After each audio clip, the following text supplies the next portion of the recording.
that then proceeds from that statement, which is, first and foremost, a statement about a relationship that we are in, that Jesus is in, and that God is in.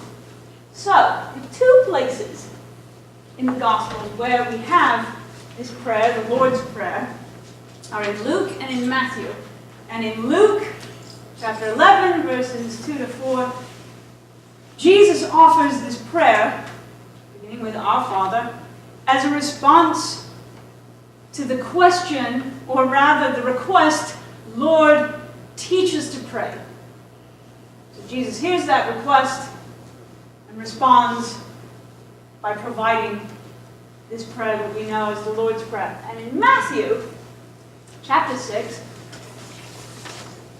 it's in the context of the Sermon on the Mount, that very long discourse that Jesus offers, that this prayer comes into view.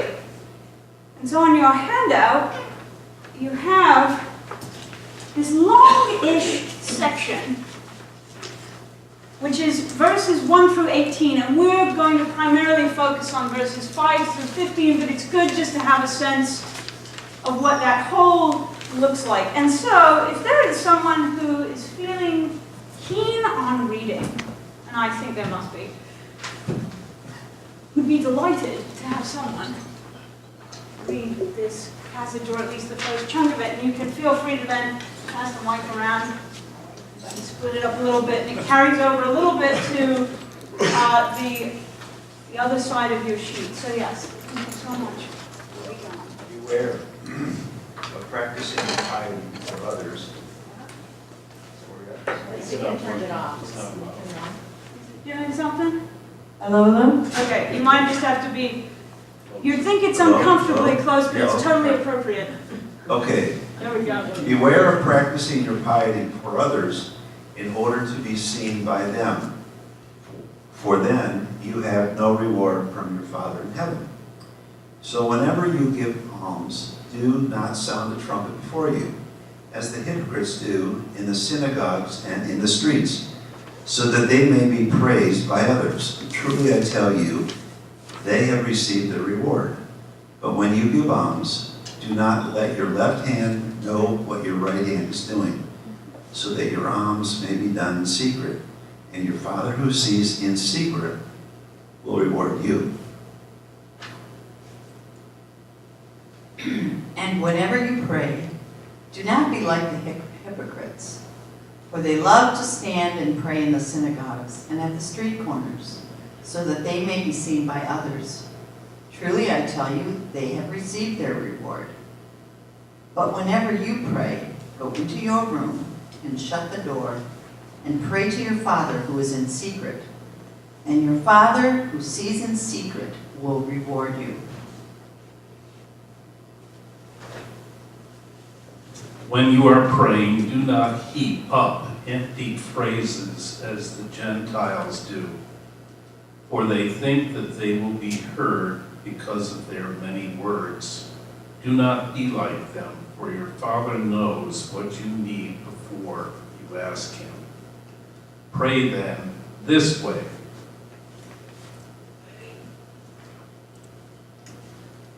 Our Father in heaven, hallowed be your name. Your kingdom come, your will be done, on earth as it is in heaven. Give us this day our daily bread, and forgive us our debts, as we also have forgiven our debtors. And do not bring us to the time of trial, but rescue us from the evil one.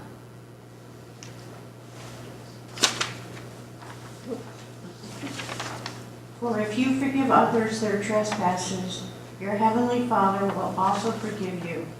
But if you do not forgive others, neither will your Father forgive your trespasses. And whenever you fast, do not look dismal like the hypocrites, for they disfigure their faces so as to show others that they are fasting. Truly I tell you, they have received their reward. But when you fast, put oil on your head and wash your face, so that your fasting may be seen not by others, but by your Father who is in secret. and your Father who sees in secret will reward you. Thank you so much. And what a gift to have this chorus of voices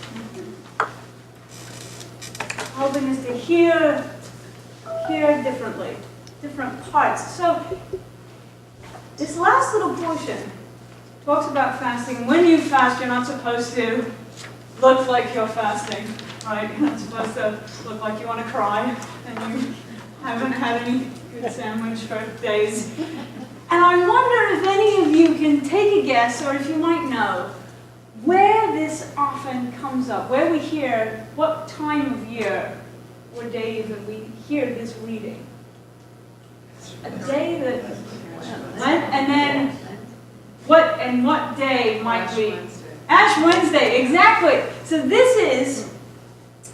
this whole portion, because of course that seems appropriate, because of course Lent is a time for fasting, for being penitent, for adopting practices or giving up things. So it makes sense that the wonderful people that worked on the lectionary would say, this is a time where we need this word. But what's funny is, if you come to church on Ash Wednesday, you will hear pretty much all of that section, except that you will not hear the portion about the Lord's Prayer. You sort of skip over that, and then we have this focus on almsgiving and fasting, and rightly so.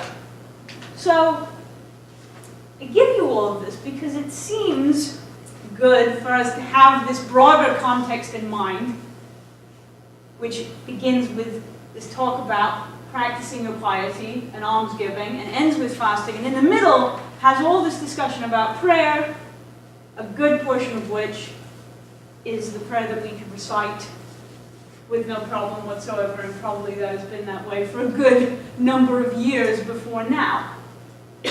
And so, what we find then across these three practices, that there are questions raised, and they're on your handout as well, about almsgiving, praying, fasting, that are raised. And you can continue to look at your scriptural passage, or you can follow along with me. Either way, I'm going to just read them to you, and you can scan. Do the practices, the question raised by Jesus, first, do these practices take place in public or in private? There's always focus on who's around. Is it on a street? Is it in private? So what's the location? And then, who is the intended audience of these practices? And what are the options that Jesus sort of sets out? There are two, right? The audience is either God, yep, or you could be doing practices so that who else will see them? All public, other people, everyone else. And then finally, and interestingly enough, there's this talk about reward.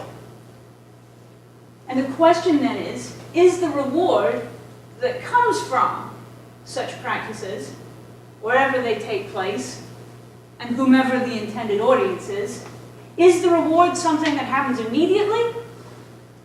Has it already happened? Or is it going to happen in the future? Is it sort of delayed? So there are these three big questions. And what we find when we look at all of those is that the focus is not so much on whether you are in your private room or whether you are in the synagogue when you pray. But rather the deeper question that all these combined point to is, what is the inner disposition? What is the inner posture that one is assuming when one enters into prayer? And so we're going to go back through this passage, particularly verses 5 through 15, which are beginning with whenever you pray, and going up through that verse about forgiveness, and when you forgive, God forgives as well, so on and so forth. We're going to focus on those.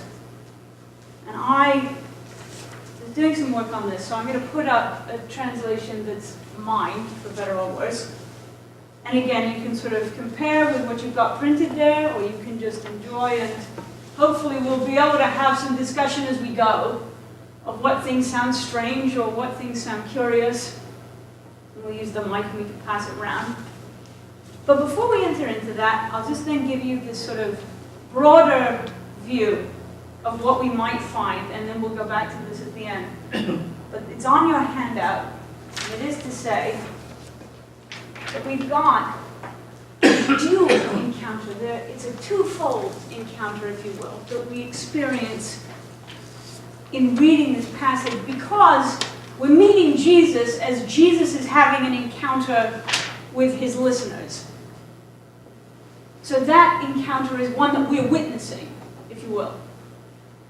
But at the same time, we ourselves are meeting Jesus in the implications that this prayer and the circumstances and the instruction that Jesus gives, the implications that it has for our own prayer life, our own encountering God, which is taking place even as we read the scripture. And then, as Bill has alluded to before, there's this invitation to change, to transformation, and it's likewise a twofold invitation, because we're witnessing those who are present to hear the Sermon on the Mount, their experience of invitation to deep change, and at the same time, we share that invitation.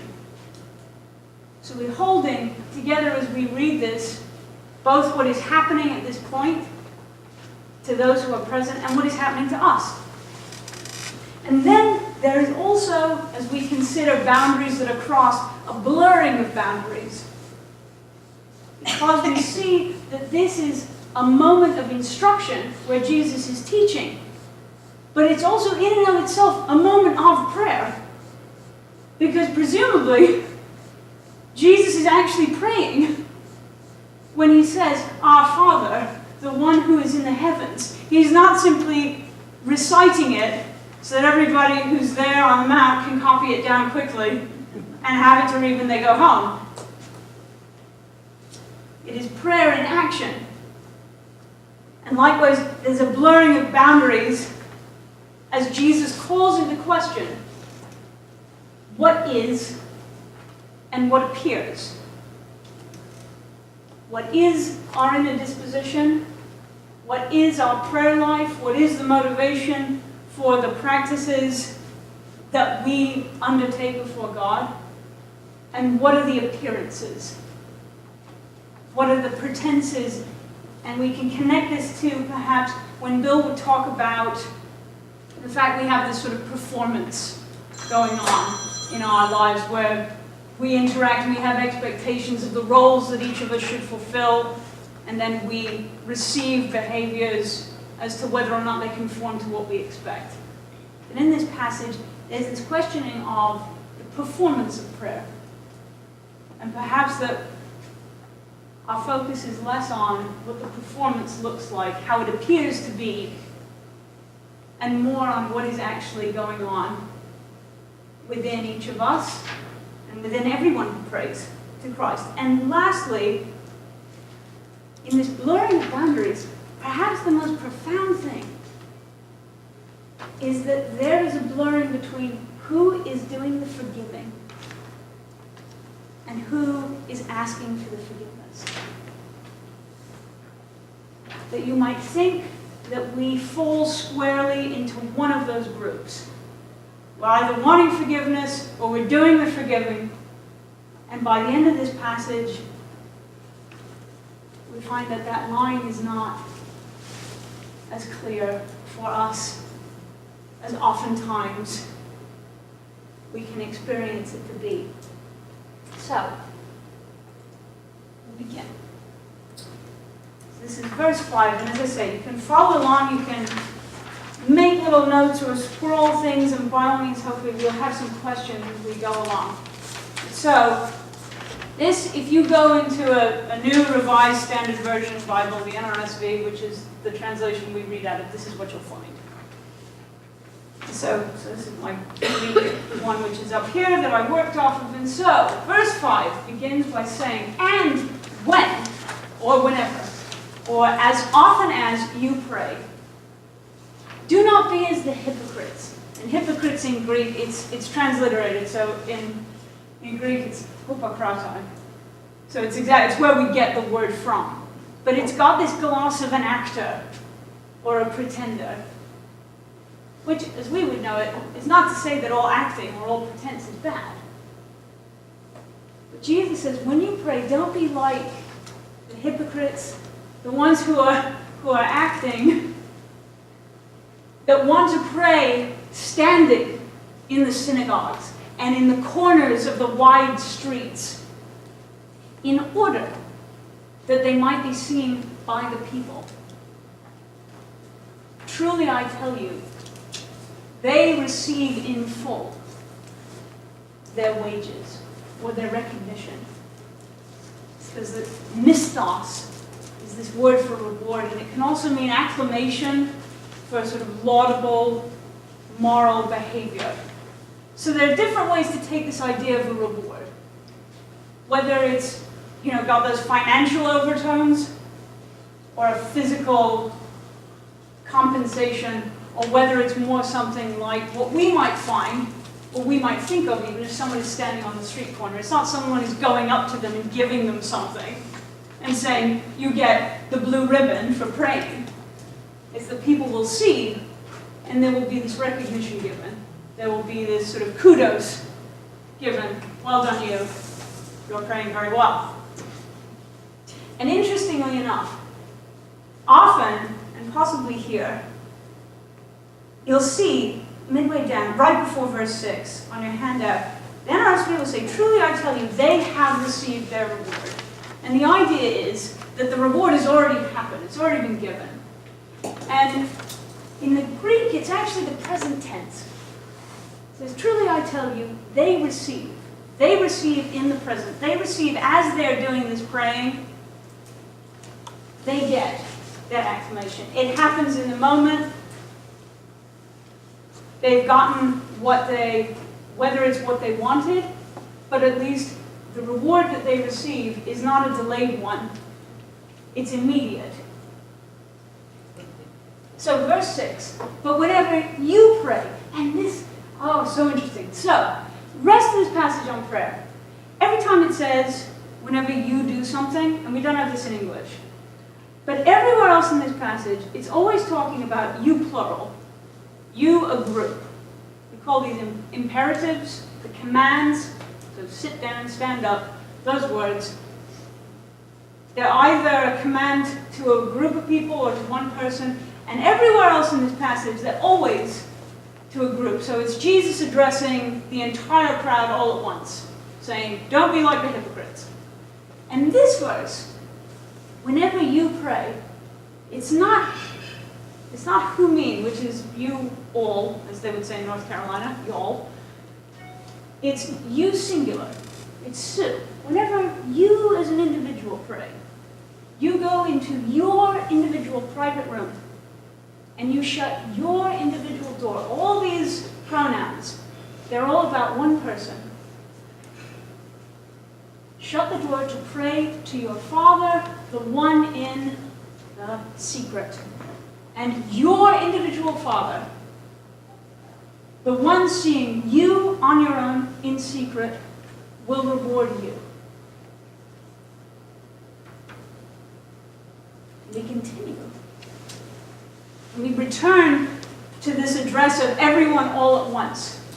But, so, firstly, do these things, go into your room, shut the door, pray to your Father who's in secret, and your Father who sees you in secret will reward you, but do not use many words.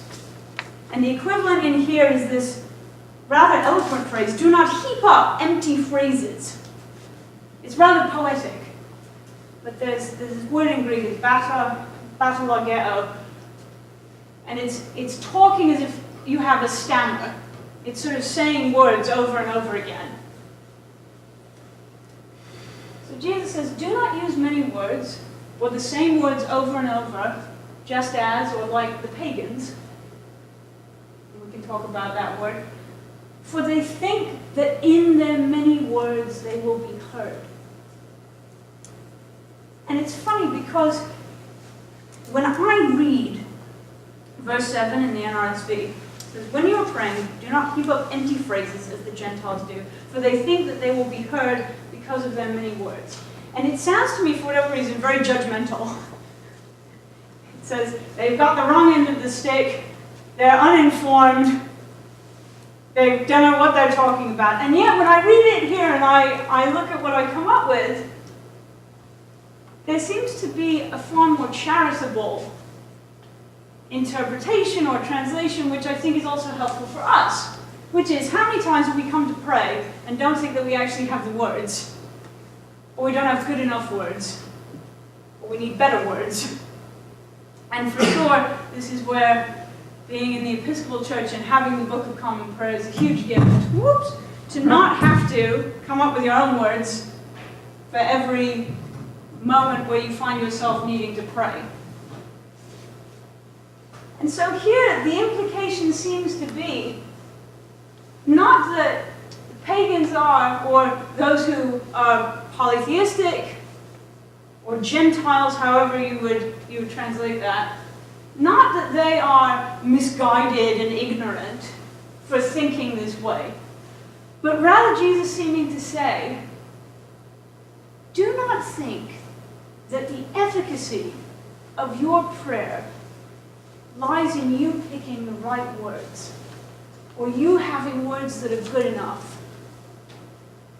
Don't get stuck in that bramble patch, because otherwise you'll trip over your words and you'll think that there won't be enough, when really that's not what you have to worry about. You don't have to use many words. And you don't have to think that only by using many words God will actually hear you. God will hear you anyway. And that's where this verse, which we hear so often, right? Your Father knows the things that you are going to ask for before you've even asked for them. And we often talk about, well, what's the point of us praying if God already knows? But here it has a whole different gloss then. Because it seems to say, don't be anxious about the words you're going to use. Don't be anxious about the number of them. Because God knows, and it doesn't matter if you're tripping over your tongue, or if you can't quite say what you want to say, because God knows what's in your heart. And God knows what you're praying, even if it's not eloquent. Therefore, do not be like them. Do not be crippled with anxiety or trying to overcompensate in some way, because your Father knows the things of which you have need before you ask Him. And we could spend a long time thinking about that passage. The things, not even that you're asking for, but the things you really need. Whether you can put that into words or not. So we're about to get into the Lord's Prayer itself. But at this point, any questions or thoughts? And I'm using the microphone because I take direction well from John Cat. Here you go. Harrigan. Thank you. To look at this in sort of a practical way, I could see that this is a lesson on how to pray for a person who is joining with Christ. But before that, the person could have been Jewish or a pagan worshiper. But in those religions or those methodologies, did they have the kind of personal relationship that Christ has with us, for example? That is a marvelous question. So actually, it steers us into where we're going. So what, well, we might say, at least especially as far as Judaism goes, that there were certainly prayers, and they were not even necessarily verbose, per se, because the contrast is being drawn between Gentiles. And the word is really meant to indicate a foreigner as it relates to a national group. So here the national group would be the people of Israel, and you'd basically be referring to anybody who wasn't that. But so, what then becomes key is not so much the prayer, but as you said, the relationship and the fact that Jesus opens up for us being able to pray by saying, Our Father. That's the thing that most distinguishes, especially in regard to this text, what is open for us as Christians, as being part of the body of Christ, as being adopted, that we, with Jesus, pray Our Father, and we claim with Jesus the same Father. So it's not just that God is our Father, in that there's more than one of us, and we're praying together, but it's that the Father of me is the Father of Christ, and the Father of Christ is the Father of us all. So it's sort of staggering, even what that means, our relationship to Jesus is, and what we're being invited into then, how, where we're being invited to locate ourselves when we say, Our Father. And let me go to John, because he is very patient. And then I'll come back to you, David, and then we'll carry on. So there's a little bit of confusion in my mind when you have, truly I tell you they have received their reward, or truly I tell you they have received their reward. Well, if the hypocrites receive their reward, why do we have to do all these other stupid things to get a reward? We just have to be like the hypocrites. Say the last bit one more Well, time. it's like, why do we have to do this other stuff? Because if we're just like the hypocrites, we'll get a reward. Like it says they're rewarded. So then it goes to, question. I don't understand. Well, so, there are, and let me hand this back only for a second, because I'll give it to David, and I'll try and be very quick, and then we can carry on. And if you have a question, I'll let you go. But so, I think there are a couple of things. One is, we're invited to think about what is the reward that the hypocrites receive. We'll call them the hypocrites because that's the shorthand and the easiest way to talk about it for now. What is that? What might it be? And how, if at all, is that different from the reward that God gives when Jesus says, Your Father who sees you in secret will reward you?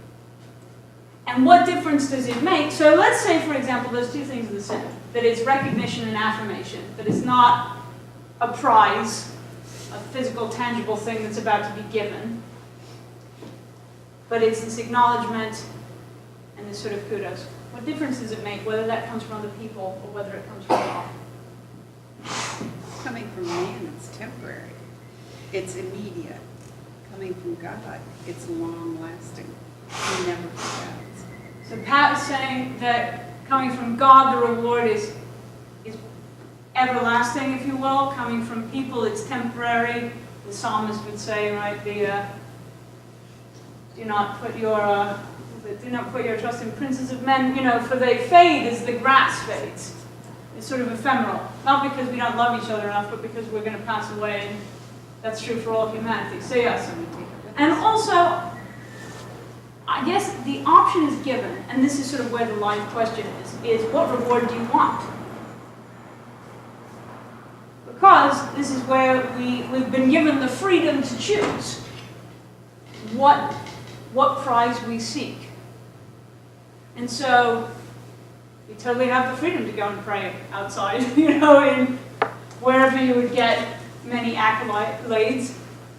And we have the freedom to pray on our own, and those are not diametrically opposed things necessarily, but it's all unearthing this idea of what reward is really worth it to you, and what reward actually gives you what you truly desire, what you truly need even. That need that God knows before you even ask for it. Because sometimes the things we think we desire, or the things we think we need, even when we get them, turn out not to do quite what we thought they were going to. And so, David, would you have...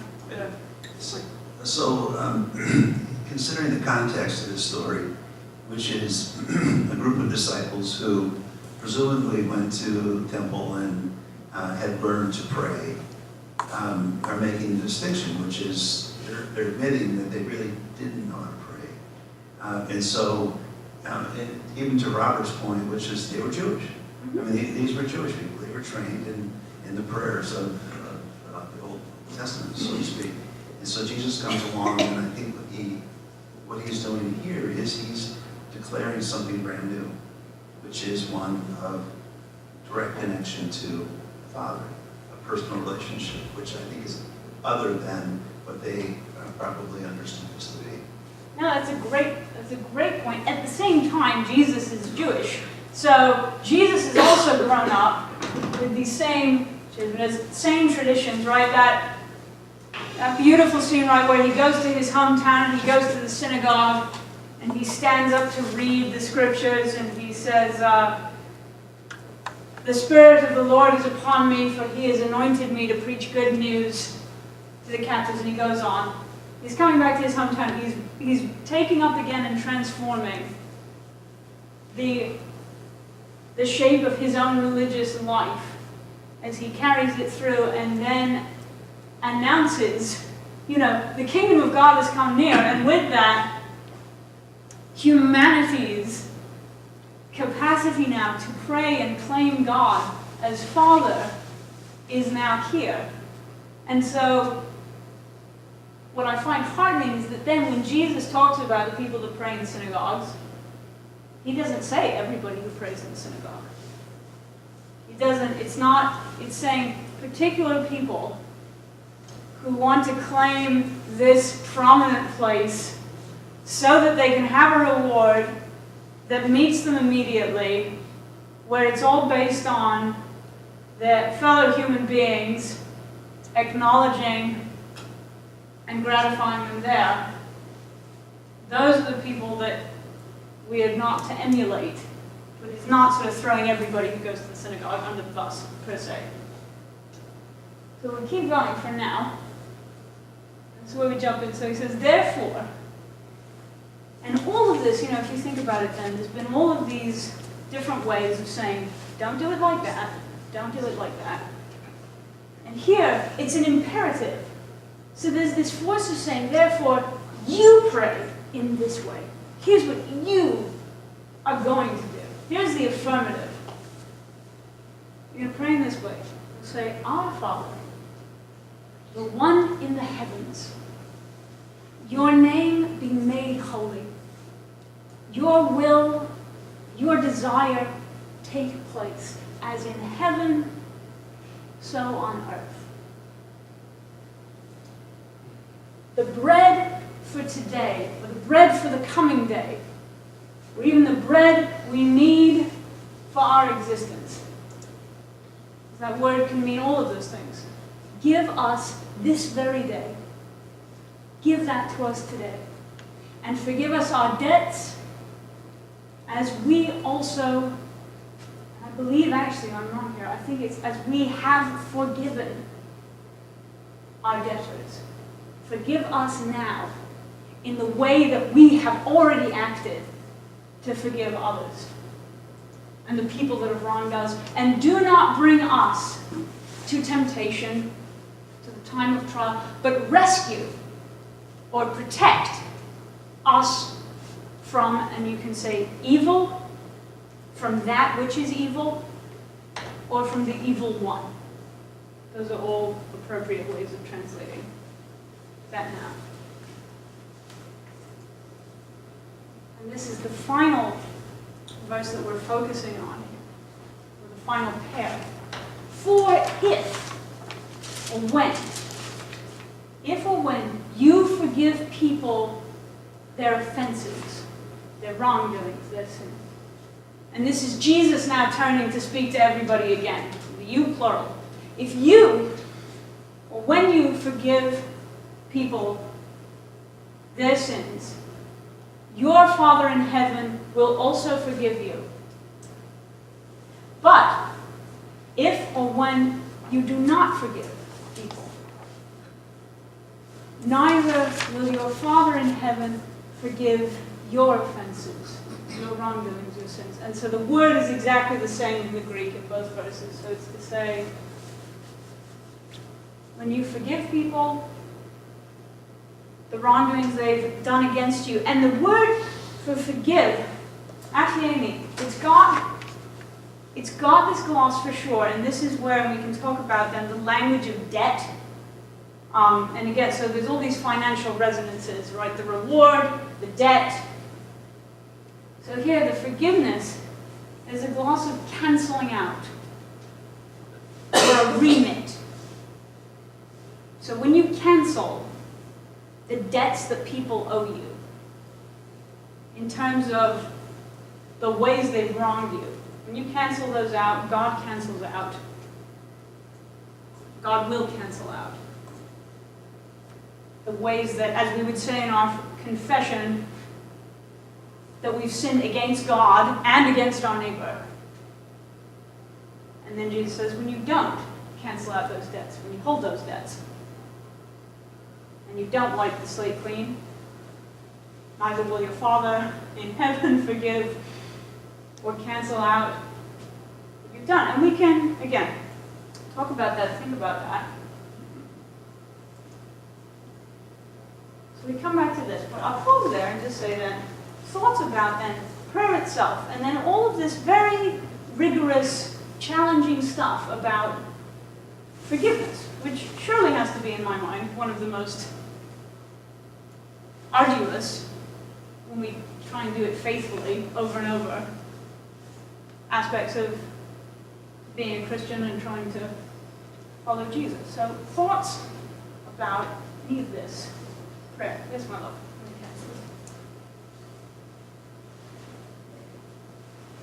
This is going back here to line 7 where it says, do not heap up empty phrases Yes. as the Gentiles do. This is actually why I came to this class tonight. I saw it in the email and I thought, this is exactly the problem. I have always had a problem when and we say it in our prayers, but more in the hymns, and not so much here, but other churches, it's just like, oh God, you're wonderful, you're terrific, and to me it's like a sycophant bootlick. And you know, also keep in mind, I was not raised in a church. I was baptized as an adult, so I might have missed stuff. But it just seemed to me like God knows what He is. He doesn't really need me to heap praise on Him.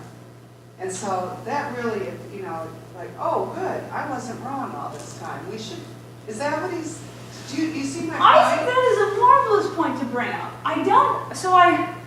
And I totally appreciate the fact, right, that this has everything to do with the way that God has been working in your life, and in your prayer life, right? Because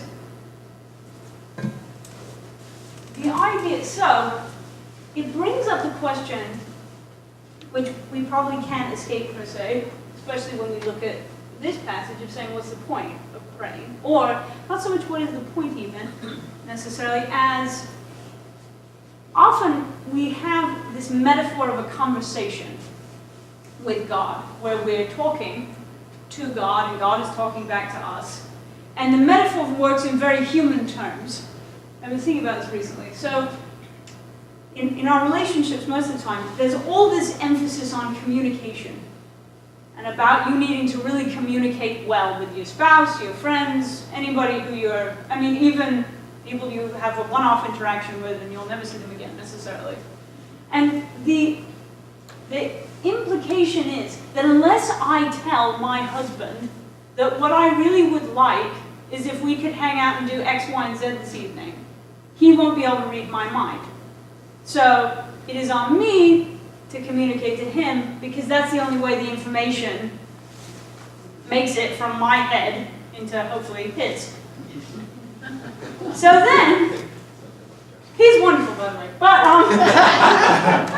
this happens very rarely in our life, no. So if we map that kind of set of expectations onto our relationship with God, then what we can wind up thinking is, okay, the purpose of prayer is that I need to let God know certain things, because unless I tell God, God isn't going to know otherwise. Like what I need, or, you know, what I'm thankful for. As if the purpose is for me to, you know, lob up there various bits of salient info, or that even God needs to know that I know. There has to be some utilitarian purpose. Then the question is, as you say, right, if God already knows that God is exalted and magnified and almighty and everlasting and faithful as anything, it's not that we're an information hotline to God to say, hello, guess what? You are awesome. You probably didn't know that. It's a very 90s move to be like that. No one would do that now. Flip phones they're gone. No phone is that large.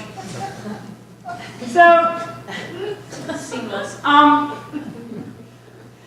So what we would say, or what we would take perhaps out of this passage, where we've got our Father, your name be made holy. There is a sort of statement about what that relationship is to us. And sometimes in my own prayer life, I need to focus once in a while on how awesome God is. I need to say it because I need to say it in the context of our relationship. Not that God needs me to tell God that, but because sometimes I can go so quickly to, all right, I have my list of people who need prayers and the things that I would like you to help me on, and maybe I'll have some things to be thankful for at some point. But I can be so on the to-do list that part of, I think, how Jesus teaches us to pray is that the beginning portion of this is so oriented to who God is and what God desires. And just reminding ourselves and asking, right, for us to blur that line between what is our will and what is God's will. And even the fact sometimes, right, that God is faithful and God is everlasting. And we are made in God's image. So within us is the potential, however much we make of it or don't, to be faithful and to be everlasting, to carry that divine spark and to proclaim it, to be both a witness to it and also an embodiment of it in the world. But that's a very different thing than to the lip service of saying, all right, well, I guess I'll pay you 7 compliments and then I'll get down to, as if God needs compliments, which I don't think God does, per se. But it's all this then very mysterious and funny thing of entering into then what is a prayer life that is true for where one is at the time, in whatever season of joy or of sadness or anything in between one finds oneself in, and what is going to be a true, honest word that need not be verbose. Or how do we articulate our praise of God in a way that isn't lip service to us? Which is not to say that we've got the wrong idea and we can use the same words, but, what are the words then to find? Or what are the words that will express what is in our heart to express to the God that we love and that we want to glorify in a way that is something we can stake our life on, and not just something that is ticking a box because we have to do the adoration first before we get on to the thanksgiving or anything else. Other thoughts, other prayer-related. Linda, my love, hold on. Thank you. No problem. I see this as sort of a contentious situation here. And this is not a God who lets you get away with it. I mean, he's making some demands here, like if you don't forgive somebody else's debts, hey, yours aren't going to be forgiven. And we don't want you going around praying in public. We want you to do it in private, where it's a one-on-one situation. So it just seems to me, I mean, he set up these parameters. They're a little bit, I don't know if contentious is the right word, but they're at cross purposes to each other. And he's making demands of us. So I guess what I would say is it seems like this whole idea of prayer is really to specifications by God. And he wants it to be a certain way, and this is the way you will get your reward. And because there are material rewards, but his is not a material reward. So it just, it seems like he's sort of laying down some rules here. Yeah, and there's an expectation, right? And I think where we go, and rightly so, to the foregrounding of love and inclusivity and everybody being welcome in the body of Christ. And all that, I think, still stands, even alongside this. But this is a God to me who, becomes human and seems to say, your relationship is now in me. And your relationship with God, who is in the heavens and yet here and the kingdom has come, is one in which you can claim God as Father. And so, because you can do that now, that intimacy is going to empower you to be in a different kind of way. Because Jesus saying the stuff about forgiveness, those who you forgive, they're forgiven by God. Those you don't forgive, God's not going to forgive you either. If this is just like some large tennis match, right? Sort of similar to we're throwing information over to God that God can catch, otherwise God won't have the information. If it is a question that God is over there and I'm over here, and I've got some sins, and they're moving over to God who, on some conveyor belt, that God's going to be able to say, okay, forgive that one, not that one. If that's really the way it is, then we're all sort of, stuffed. But if the only way that it's possible for me to forgive or for me to love is because of God's forgiveness and God's love working in me, then it's not about whether Linda decides she's going to forgive someone on Tuesday. It is saying, you know what? You have the freedom in Christ, as Paul will say it. And even in John, in 1 John, it's a reading we read on Christmas Day. So they've been given power to become children of God. You who are children of God, which is why you can call God Father, you have this power to live in ways, to pray in ways that you would never even imagine that you were capable of doing, and which you are capable of doing only insofar as God lives and Christ lives in you and you live in Christ. And so suddenly, it's not us off on our own, left with an ultimatum of will we forgive or not. It is the awakening and the awareness that God resides in us. And we then can be this instrument. And why wouldn't we be? If we can. Chris, you have anything? Yeah, I'm only going to speak, it's just my opinion, but I think that a lot of the things we're told to do, they're actually gifts to us. They're almost like how to live a healthy life. And the reason I'm saying that is I had joined an order of people who are asked to pray every day, once a day. And before that time, I didn't do that. But because I took an oath, and the group only asked me because they didn't have a quota to form the group. And I was leaving town, I was getting ready to leave Florida to move to Michigan. But I took an oath in front of a priest, so I'm going to do it. And I've done it ever since. We're supposed to do it in the morning, but I do it at night. And what I noticed is before I would suffer from occasional depression or sadness. And I've said to folks since I started praying every day, I don't seem to be depressed. I don't get depressed anymore. And what you can analyze that, maybe it's I don't feel alone. I don't know what it is, but it's a gift. And it dawned on me, it was a gift to me to pray. And I didn't realize it was until I started doing it. But I have to keep doing it. That was a marvelous thing to share, Chris. Thank you for that. And whoops, I beg your pardon, other Chris.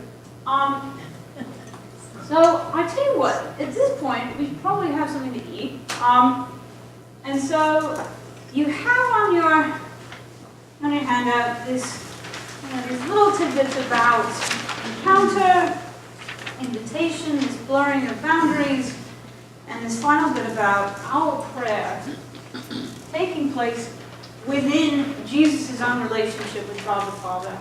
And Rowan Williams, in the book we have, being Christian, Ron Williams will say that everything that follows, and he's talking about the Lord's Prayer, everything that follows is bathed in the light of that relationship. Our Father sort of sets the stage for everything else. It sets the stage for the instruction about forgiveness. It's like the instruction about forgiveness doesn't make any sense if we don't have that relationship in view. We couldn't hold the two things together. It's only when we see where Jesus is in relation to God, and then where we're being invited into to stand in that same place as Jesus, that anything that we ask for has any bearing, so long as it takes place in that relationship. So feel free, as you eat, to just think about all of you all. Kind of discuss and enjoy, and we will have a little bit of talking in a little bit.